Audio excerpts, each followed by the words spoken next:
Dia tahu orang Islam bila berkumpul ramai-ramai, dia akan fikir bagaimana nak menjatuhkan musuh-musuh dia.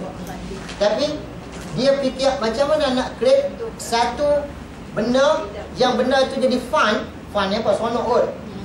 Jadi sesuatu yang menyeronokkan dan melalaikan supaya umat Islam tak boleh berkumpul ramai-ramai, masing-masing dengan dunia masing-masing, maka umat Islam akan jadi lemah. Masing-masing dengan dunia masing-masing lah, dengan dunia Facebook. Tu yang berlaku. Sanggup bercerai suami isteri kerana jumpa balik cinta lama. Padahal cinta lama tu pun, hak yang nama cinta lama tu pun jadi nenek dah. Hak yang laki-laki ni pun jadi tok puan dah. Tinggal lama dah, 20 tahun dah dengan isteri ni. Sanggup tinggal lah, ginilah kita pisah lah. Dah, hang carilah pak uang lama, aku nak balik kat mak uang aku hak lama. Ada sampai begitu. Jadi itu antara keburukan. Jadi kita yang saya sebut dan saya percaya yang ada dalam kuliah ni tak main tak tahu lah itu. Depa ni duk wirid baca Quran je. Cuma saya sebutnya, cuma yang saya sebutnya, kita kena peringat anak cucu kita. Banyak anak cucu kita tu lah. Banyak anak cucu kita. Tengok kalau balik sangat jangan. Dan kita lah ni terlalu mudah. Bila kita ni, bila ada anak kecil, bila kawan-kawan main rumah, tak mau bagi anak kecil, kacau kita. Kita ambil kita punya iPad tu, tolong buka game. Nah, cik main ni, jangan kacau mak. Kita yang merosakkan anak kita. Apa salah bagi anak kita duduk depan kita supaya dia tahu adab duduk dengan orang. Ni, esok kawan kita main, dia tak buka pintu, dia salam, dia tak jawab. Assalamualaikum, ikut suka hang lah, salam-salam lah. Pakai game tu ya. Nampak? Hubungan kekeluargaan pun tak ada, hubungan persaudaraan pun tak ada. Tu buruk dan baiknya. Jadi kita nilai lah. Itu. Baik, kita balik ke contoh kita. Rasulullah SAW menemui aku, tetapi aku tidak dapat melihat pada diri baginda kelembutan yang biasanya baginda tunjukkan ketika aku sakit. Dia kata bila Aisyah kata bila aku sakit, Nabi pun mai ziarah. Nabi pun mai tengok Aisyah. Tapi biasanya Nabi bila Aisyah sakit yang sebelum-sebelum daripada peristiwa tu lain cara. Tapi bila selepas peristiwa tu lain cara masuk Aisyah tu. Baginda hanya masuk, mengucapkan salam dan bertanyakan keadaan aku. Lalu berhenti. Kemudian lalu pi lah. Tanya macam mana, sihat ke? Jawablah. Kemudian terus pergi. Itu lain, Aisyah kata lain. Sebab sebelum tu Rasulullah lain. Aku mula sangsi kepada baginda. Aku minta izin kepada baginda untuk pulang ke rumah orang tua aku dan baginda mengizinkan aku. Aisyah pun kata dia pun tak seronok duduk sebab dengan keadaan begitu. Kemudian dia minta izin kat Nabi nak balik ke rumah mak dia. Malam itu aku menangis tanpa henti sampai pagi, kata Aisyah. Aku pun tak ada arah dah, payahlah sampai pagi. Aku tak dapat tidur. Kita memang macam itulah. Itu sifat kita bila berlaku apa-apa yang kita tak boleh nak terima dan kita pula tak buat, orang tuduh yang begitu teruk, maka kita akan memang tak tidurlah. Pada pagi hari, kedua orang tua aku datang dan aku telah menangis selama 2 malam 1 hari. Dan teruk nangis. Dada aku seperti nak pecah. Biasa. Ibu aku berkata, ringankanlah penderitaanmu, wahai puteri aku. Seorang perempuan cantik yang dicintai oleh seorang lelaki yang memiliki ramai isteri, biasanya memang selalu diganggu oleh isteri-isteri lelaki itu. Mak dia kata lah. Ini komen mak dia. Mak dia pun nak bagi tenang. Mak Aisyah ni nak menenangkan jiwa dia. Dia kata biasalah, bila hidup dalam keadaan poligami ni memanglah masing-masing bila isteri ramai, masing-masing berebut untuk nak ambil hati suami. Jadi itu hakikat kena terima lah. Tu cara. Kalau kita lah anak kita madu. Kulit kata dah tahan. Kulit kata dah tahan. Hang gatal jangan nak nikah dengan Abang Haji tu awak tak boleh. Kita bukan tolong pada.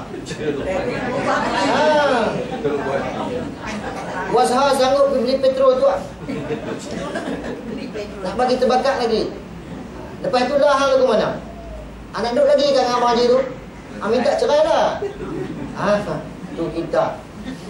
Bukan kita di mana baru juga kita tentang lain lah. Nak sebut apa, nak sebut tempat lain kot kita payah faham dan kita pun kita senang. Jadi tengoklah, tengok.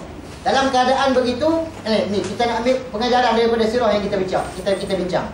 Dalam keadaan begitu, sebagai mak, umur rumah dia tak gelabah, dia tak gabra. Dia nasihat pula anak dia, tak apalah nak buat macam mana, hidup dalam keadaan poligami ni begitulah. Jadi redalah sikit kawah sakit ni.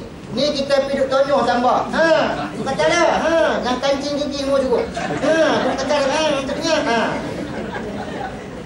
Hak kawan tu pun lagi teruk. Hak patutnya benda tu boleh selesai sehari dua. Makan mata bulan. Makan mata berbulan-bulan. Jadi kita kena ingat. Tu tujuan kita belajar sirah sebenarnya.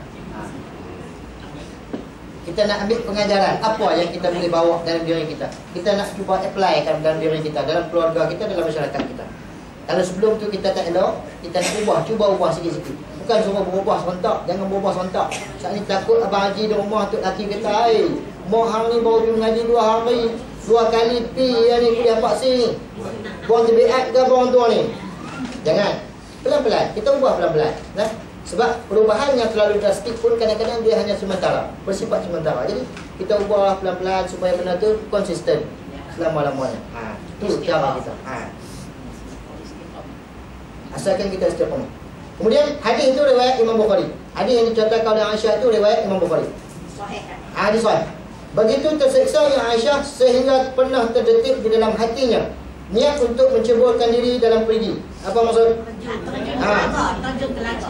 Sementara itu ketika Safwan mendengar syair ejekan yang diubah oleh Hasan. Ini catat habis catat Aisyah tu, catat Hasan pula. Catat apa yang berlaku pada diri Hasan, pada Safwan bin Mu'affal.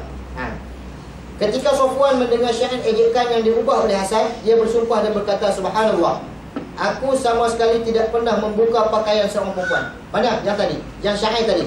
Yang syair yang Hasan bin Sabit kata, semakin banyak jilbab diperlukan di sini petang ini ketika Safwan seorang puteri ibu yang mulia tiba-tiba menjadi pemimpin kaumnya. Syair itu.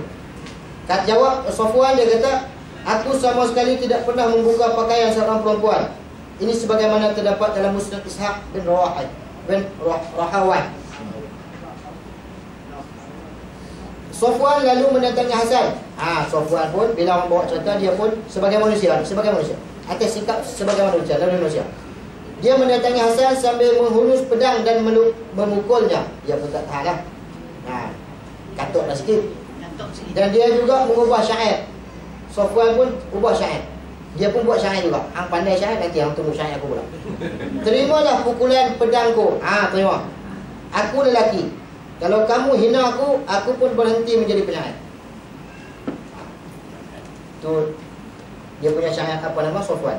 Kemudian Rasulullah SAW mendengar pertengkaran antara Safwan dan Hasan. Nabi dengar. Lalu baginda memanggil kedua-duanya. Safwan berkata, wahai Rasulullah, Hasan mengejek dan menyinggung perasaan aku. Aku pun tidak dapat menahan amarah hingga aku memukulnya. Dia kata sebenarnya Hasan dia mula dulu lah. Hasan mula dulu, aku pun tak tahan. Bila tak tahan, sebagai manusia ni marah jugalah, bukulah sikit. Gitulah. Mendengar pergaduhan itu, Rasulullah berkata kepada Hasan, berbuat baiklah wahai Hasan. Apakah kamu tidak suka melihat kaumku diberi hidayah oleh Allah untuk memeluk Islam? Berbuat baiklah wahai Hasan dalam mengambil tebusan atas apa yang kamu alami.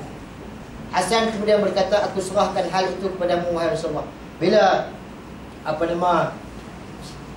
Safwan buat tumbuk Hasan tu, maka kata Nabi, berbuat baiklah wahai Hasan, kira maksudnya berdamailah, maksud di situ. Kemudian dalam mengambil tebusan atas apa yang kamu alami, ambillah sikit apa duit duka banyak duit. Gitulah kalau kita kan, supaya kita sida dengan orang ke tanya pak cik duka ke, dalam ambil duit ubat sikit. Gitulah maksudnya. Kemudian Hasan berkata, aku serah hal itu kepadamu wahai Rasulullah. Aku serahlah kepadamu wahai Rasulullah, ikutlah apa yang sepatutnya. Kemudian dalam Sirah An-Nabawiyah karya Ibn Hisham, ini pengarang kita ni, tok musannif kita ni, dia ambil daripada, dia naqal daripada kitab Sirah An-Nabawiyah karya Ibn Hisham dan kitab Al-Bidayah wan Nihayah karya Ibn Ishaq. Ini dua orang ulama sirah mengatakan bahawa Rasulullah SAW memberikan sebuah rumah di Yarha, nama tempat. Yarha itu nama tempat. Kini milik Bani Jadilah di Madinah. Yang sekarang ni di Yarha itu kawasan Bani Jadilah di Madinah. Lah ni. Rumah itu merupakan sedekah Abu Talhah bin Sahal kepada keluarga Rasulullah. Baginda memberikannya kepada Hasan sebagai tebusan atas pukulan yang diterimanya dari Safwan. Bila Safwan pukul Hasan tadi, kemudian Nabi kata berbuat baiklah, berdamailah maksud Nabi. Kemudian dengan dalam mengambil tebusan, ambil kita kira lah mana patut. Kemudian Hasan pun kata serah kepada Nabi. Kemudian Nabi bayar tebusan itu sebab dah Safwan tumbuk tu mungkin luka dan sebagainya. Jadi maka Nabi dalam kitab Sirah Ibn Hisham dan kitab Bidayah wan Nihayah karangan Ibn Ishaq, dalam dua kitab ni disebut Nabi memberikan sebuah rumah yang milik Nabi, yang asalnya rumah itu dihadiahkan oleh Abu Talhah bin Sahal kepada Nabi. Nabi serah rumah itu kepada Hasan bin Sabit sebagai membayar tebusan kerana dia dipukul oleh Safwan. Kemudian tentu saja dapat dipastikan habis cerita Safwan dengan Hasan. Kemudian tentu saja dapat dipastikan bahawa Aisyah sama sekali bersih dari segala tuduhan keji ini. Memang Aisyah tak buat pun.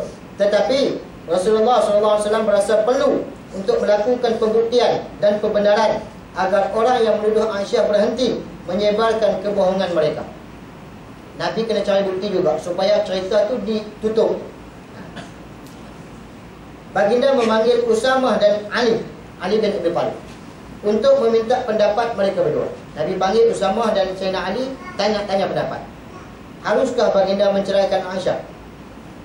Usamah kata bahawa Rasulullah SAW tidak perlu menceraikan Aisyah kerana tuduhan itu pasti tuduhan dusta dan direka-reka. Aisyah tidak mungkin melakukan perbuatan nista. Apalagi Rasulullah SAW sendiri masih mencintainya. Usamah berkata, perkara yang aku ketahui dari Aisyah hanyalah kebaikan. Maksud Usamah kata tak ada, dia tak percaya kata Aisyah buat perkara itu. Itu Usamah. Kemudian di pihak Sayyidina Ali, apa Sayyidina Ali jawab? Wahai Rasulullah, sungguhnya Allah tidak ingin menyukarkanmu dalam perkara ini. Sayyidina Ali kata, masih ramai perempuan selain Aisyah. Ada ramai lagi isteri kamu. Jika kamu ingin tahu tentang Aisyah, bertanyalah kepada pelayannya, pasti dia akan berkata jujur kepadamu. Ali tak jawab. Ali dia tak bagi komen. Cuma Ali kata kepada Rasulullah, Allah tidak akan menyukarkan kamu dalam urusan begini. Itu saja jawab Ali. Lepas tu Ali kata kalau nak tahu kita tanya pelayan dia, tanya khadam dia. Kemudian Nabi memanggil Barirah. Barirah ni khadam ataupun pelayan kepada Aisyah. Bertanya, wahai Barirah, tidakkah kamu melihat sesuatu yang membuatmu ragu-ragu terhadap Aisyah? Ada kamu rasa pelik ke dengan Aisyah ni? Kita tanya orang itulah. Nak tahu ceritanya. Barirah sebab dia tak apa faham. Tak faham maksud Nabi yang sebenar. Dia pun jawab. Dia tidak menyangka ke arah mana pertanyaan Nabi itu. Dia pun tak tahu maksud Nabi yang mana. Sebab Nabi tanya itu dalam konteks yang umum. Kemudian dia menyangka bahawa Rasulullah SAW dan kedua orang sahabat baginda sedang bertanya tentang peranan Aisyah dalam urusan-urusan rumah tangga. Dia faham gitu. Dia faham maksudnya Nabi tanya Aisyah tentang urusan rumah tangga. Macam mana? Dia faham gitu, Barirah. Oleh itu dengan bangga dia menjawab. Dia pun dengan rasa bangga dia jawab, demi dia yang telah mengutuskanmu dengan kebenaran. Maksudnya demi Allah yang mengutusmu dengan kebenaran. Satu-satunya kekurangan Aisyah adalah dia masih muda dan pernah tertidur sehingga seekor kambing memakan adunan roti yang dibuatnya. Itu ya, Barirah jawab begitu. Nabi tanya yang lain. Dia faham begitu. Sebab soalan Nabi itu agak umum, dalam konteks umum. Yang ini sama juga yang berlaku dalam kita. Kalau kita tanya orang lima orang lah. Lima orang. Kita tanya Payuk, dia jawab lama. Jadi gitulah. Dia faham ke lain. Mendengar jawapan yang tidak tepat tu, maksud Nabi yang lain. Rasulullah SAW mengulangi pertanyaan baginda dengan lebih tegas. Nabi tanya lagi. Lalu Barirah menjawab, aku selalu menjaga pendengaran dan penglihatan aku. Aku jaga semua. Tengok dengan dengar pendengaran dan penglihatan aku jaga. Demi Allah, Aisyah sungguh baik daripada emas yang baik. Itu dia. Baru dia faham. Bila Nabi tanya soalan kali yang kedua, baru dia faham. Dia kata, Aisyah lebih baik daripada emas yang baik. Apa makna? Ini kinayah. Ini bahasa kinayah. Nak ceritanya tak ada daya Rasulullah. Hak baik sekali atas muka, maksudnya begitulah. Hak baik sekalinya kalau mai tu baik, Aisyah lagi baik dah. Itu nak cerita. Tengok sahabat dulu. Sahabat perempuan atau lelaki sama. Dia tak tolong tambah cerita. Kita hanya kawan bawa sikit je, singkai lah. Tambah. Tambah. Jadi macam cerita orang pergi tarik duit. Kan? Kawan tu nampak kita, dia kata cari benda, kita nak tarik duit. Dia kata ni jangan abang siapa kita dua. Kita ingat kita dengan dia. Dapat benda tu, pergi kat dia kata jom pergi kat kawan dia. Lama-lama nak sampai rumah tu pomok, sebat. Sepi jibat. Cerita. Akhirnya duit pun tak tahu mana. Habis duit kat jalan ni tak tengok dah. Jadi cerita. Kan? Lepas tu cerita nak cepat kaya ni kita cukup mau. Macam-macam. Hak terbarunya apa? Shopping. Hak main tu lama dah. Shopping. Jutawan internet. Ada sampai ustaz-ustaz pergi mengajak 3 patah, lepas tu contoh shopping. Tanya tahu. Kenapa? Bila dunia akan zaman ni, hati kita terlampau hamuk dengan dunia. Hamuk dengan dunia. Hak kaya dah, nak kaya lagi. Kaya dah, nak kaya lagi. Tak cukup ke dengan hak Tuhan bagi? Kita nilai ada duk tahu dah. Kita pun termasuk warga paksi ni, termasuk dalam anak murid Syekh Rahim kan. Jadi Syekh Rahim cara bawa dia bawa cara orang sufi. Kita ikutlah sambil-sambil. Kan? Kita nak duduk hamuk ke dunia berapa hari kita nak hidup. Tapi umur tu kita tak ada ingat, bab menjaga dunia kita tak ada ingat umur tu. Kan? Padahal kalau ada duit banyak pun bukan boleh makan dah benda-benda di KFC tu. Doktor kata makcik boleh makan roti kering cicah air sejuk je. Tak boleh makan dah. Tapi orang lambat orang mabak kata makcik, ni ada tata ni cepat kaya ni, makcik tak mau masuk shopping. Berapa? Dia kata tak mahal, 2,400 yang bayar buka. Macam-macam. Jadi mudah-mudahan kita, saya sebut dalam warga paksi ni, mudah-mudahan kita jangan terpengaruh sangatlah dengan benda-benda dunia. Cukup dengan apa yang ada. Kita fikir bagaimana kita nak buat amalan dengan kita nak balik kepada Allah. Sebab kita hidup kena mati. Soal orang lain itu tak apalah. Depa orang yang tak mengaji tak apa. Bila tak mengaji, tapi kadang-kadang baik tak mengaji daripada mengaji.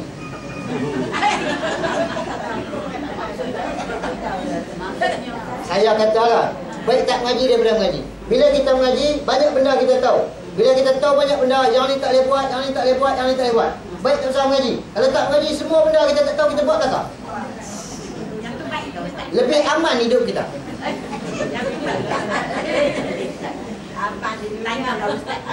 Lebih aman. Yang tu kita Allah bagi akal, kita fikir macam-macam. Saya cuma membuka minda. Sambil-sambil kita mengaji sirah ni, kita cuba nak nak counter bagaimana keadaan hidup kita. Kita ni dah berapa hari nak hidup. Yang umur umat Nabi ni antara 60 ke 70. Itu kebanyakan. Kalau pergi 80, nasib kita lah. Tapi kalau Tuhan taruh umur sampai 80 pun, kita tak akan duduk dalam keadaan macam ni. Kita akan jadi summa yuraduna ila arzalil umur. Kita akan jadi nganyok. Kan? Pukul 10 nak mayar dah. Anak cucu ternyata nak mayar apa, mayar loh apa tak masuk. Masuk dah, dekat cucu dah. Jadi tumpang masa Allah bagi kita sihat ni, kita letaklah keazaman untuk kita banyak-banyak buat ibadat dengan Allah. Hidup kita ni sebenarnya kita jelek mata pagi, sampailah kita pejam mata malam. Sepanjang masa tu kita boleh hidup dalam keadaan ibadat. Kalau kita jadi orang bijak. Gunalah kesempatan yang ada. Kita pergi makan kenduri je ni ibadat. Kan? Kita niat, kata kita tunai ajak kawan suruh makan kenduri. Pergi makan kenyang perut. Jadi ibadat. Kita kahwin telah lalai jadi ibadat. Apa-apa saja dalam hidup kita ni, dalam hidup. Sebab tu Nabi dalam satu hadis Nabi kata, ajaban. Satu perkara yang cukup ajaib pada urusan orang mukmin ni. Semua dalam urusan hidup ni, semuanya boleh meraih pahala daripada Allah. Cuma silap kitanya sebab kita tak tahu je. Lepas tu kita tak apa mau. Yalah sebab syurga tak nampak lagi. Duit dah gila dah. Kan? Jadi kita masing-masing kena nilai lah di mana diri kita. Bukan tak boleh kita nak cari duit, memang perlu. Duit perlu untuk hidup, tapi bukan hidup untuk duit. Kita kena pegang kaedah makan untuk sekadar kita buat ibadat. Jangan makan untuk hidup. Hak makan untuk hidup tu makan ikut dan. Tak ada nak makan nasi. Tak ada nak mengaji nak makan nasi tu. Ikutlah mana-mana. Hidup untuk makan. Jadi kalau hidup untuk makan, kita sama dengan itu lembu dan itu kambing di padang. Sebab kalau nak kira otak, dua-dua ada otak. Kita pun Tuhan bagi otak, lembu pun Tuhan bagi otak. Cuma lembu tak ada akal. Tu je beza. Lebih kita dengan lembu sebab kita ada akal. Jadi janganlah kita jadi. Saya tak kata lah, perempuan jawab.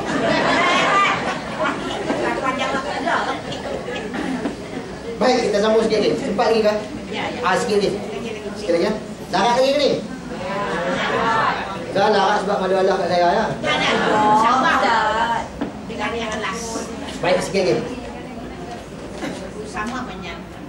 Ini sebagaimana terdapat dalam tafsir At-Tabari, Musnad Ishaq bin Rawahai dan Al-Kifayah fi Ilmi Dirayah dan Syu'abul Iman karangan karya Imam Baihaqi. Dalam beberapa riwayat lain, kononnya ketika itu Ali memukul Barirah. Ini riwayat lain. Jujurlah kepada Rasulullah. Dalam satu riwayat dia kata, bila Barirah jawab yang pertama tadi, Sayyidina Ali pukul. Ini riwayat lain. Kita tengok sakit. Apa? Jujurlah kepada Rasulullah. Ali marah. Ali kata, cakap dia elok lagi. Kemudian ramai orang berpendapat bahawa Aisyah tersinggung oleh pelakuan Ali kepada Barirah. Di kemudian hari, sikap Ali ini menjadi senjata oleh Bani Umayyah untuk menuduhnya. Tetapi Imam Zuhri menyangkal tuduhan. Inilah peluang. Bila ada peristiwa-peristiwa yang kadang-kadang ni kita kena ingat, musuh-musuh Islam ni dia banyak. Kadang-kadang dalam peristiwa tu dia boleh create pula cerita. Dalam kita bincang peristiwa cerita hadis fikir ni di fitnah, ada lagi celah tu, ada lagi orang create pula masalah celah tu. Jadi dia kata sebab sikap Sayyidina Ali inilah jadi senjata kepada Bani Umayyah untuk menuduhnya. Tuduh Ali pula. Tetapi Imam Zuhri menyangkal. Imam Zuhri kata tak. Bukan itu punca.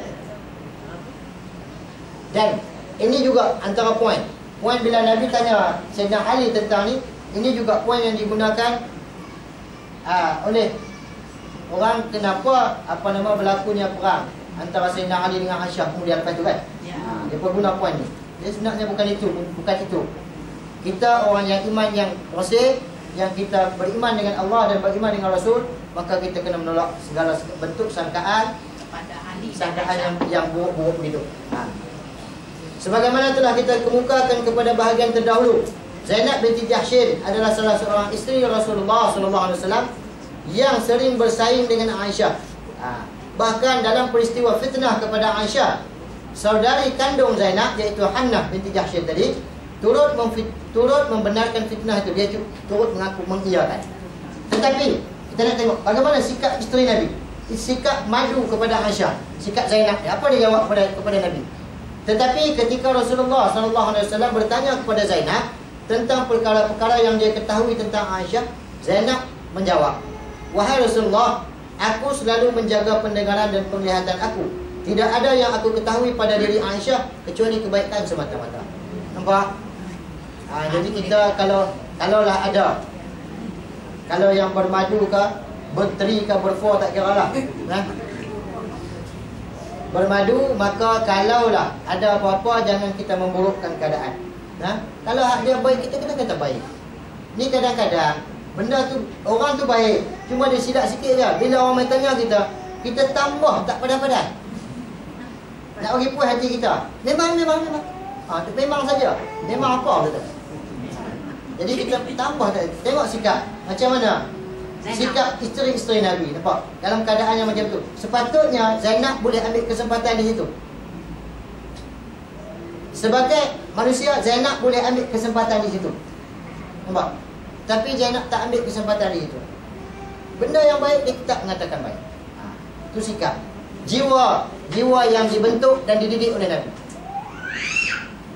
Kemudian Rasulullah SAW meminta agar kehormatan baginda dan kehormatan keluarga baginda dipulih dari tuduhan Abdullah bin Ubay Baginda berkata, kita mau tidak kata dulu, wallahu a'lam. Mudah-mudahan yang setakat yang kita bincang tu kita akan sambung kemudian, insya-Allah. Sikit lagi, tak banyaklah. Bab hadisul ifki ni sikit lagi. Insya-Allah kita akan sambung di masa yang akan datang lah. Bila ada masa insya-Allah kita akan sambung. Kalau dipanjangkan umur, jadi insya-Allah sampai itu bacalah, kita ada buku, bacalah sambil-sambil. Cuma kita bincang ni sebagai nak lebih seronok aja. Sebenarnya bahasa-bahasa dalam buku ni tak susah mana pun. Dia bahasa tu kita mudah faham je. Tapi penjelasan Ustaz banyak yang seronok. Jadi kita mau kita kat dulu, Allah Subhanahu wa taala alam. Ada soalan ke? Ada kot. Agak jangan tanya lah. Dah pun belah dah. Buat dekat tu sebelah lah. Kalau tak ada, kita tutup dengan kafaratul majlis dan suratul hasri. Subhanakallahumma wa bihamdika asyhadu an la ilaha illa anta astaghfiruka wa atubu ilaik. Bismillahirrahmanirrahim. Wal 'asri innal insana lafi khusr illa alladhina amanu wa 'amilus solihati wa tawassaw bil haqqi wa tawassaw bis sabr. Bismillahirrahmanirrahim. Alhamdulillahirabbil alamin wassalatu wassalamu ala rasulil amin wa ala alihi wa ashabihi ajma'in. Rabbi zidna 'ilma wa wasi' fi rizqina wa barik lana fi ma razaqtana waj'alna mahbuban fi qulubi 'ibadik wa 'azizan fi 'uyunihim waj'alna walihan fid dunya wal akhirati wa minal muqarrabin. Ya katsiran nawal ya hasanul fi'al ya qadiman bila zawal ya mubdi'an bila hisab. Falakal hamdu wal minnatu wa syarafu 'ala kulli hal.